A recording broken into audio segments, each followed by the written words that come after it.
Pourquoi?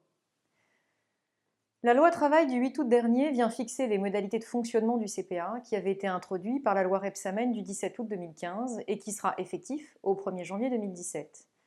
Ce nouveau compte a pour objectif de renforcer l'autonomie et la liberté d'action de son titulaire, tout en sécurisant son parcours professionnel, en supprimant les obstacles à la mobilité et en contribuant ainsi au droit à la qualification professionnelle. Tout actif âgé de plus de 16 ans pourra ouvrir un CPA qui sera fermé au décès du titulaire. Il s'agit donc d'un compte directement lié à la personne et non plus à sa vie professionnelle. Le CPA est conçu comme un attribut de la personne. Il est ouvert par toute personne âgée d'au moins 16 ans, fermé lors de son décès, et ce compte pourra donc être ouvert par toute personne occupant un emploi, à la recherche d'un emploi, ou accueillie dans un établissement et service d'aide par le travail, un ESAT. Les personnes ne se trouvant pas dans l'une de ces situations ou ayant fait valoir leur droit à la retraite pourront tout de même ouvrir et ou accéder aux services proposés dans le cadre du CPA, mais dans une moindre mesure.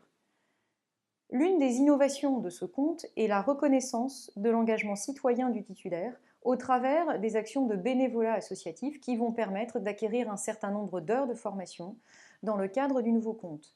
Il s'agit là du CEC, le compte d'engagement citoyen.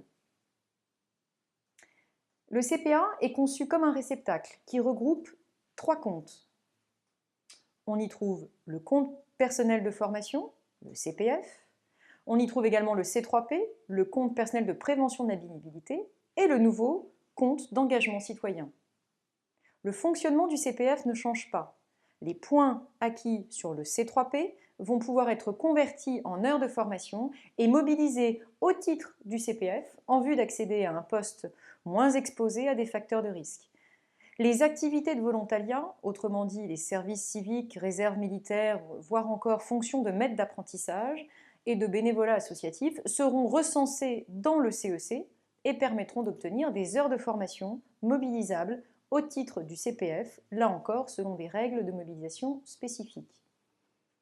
Le CPA, c'est également une plateforme numérique qui est matérialisée par un accès à une plateforme en ligne qui permettra également l'accès à plusieurs services, tels que des informations sur les droits sociaux, la consultation des bulletins de paye dès lors qu'ils auront été transmis par voie électronique par l'entreprise employeur, mais aussi des informations utiles à la sécurisation des parcours ou à la mobilité professionnelle ou géographique du titulaire du compte. Le CPA devrait à terme être accessible sous la forme d'une application numérique accessible sur nos smartphones.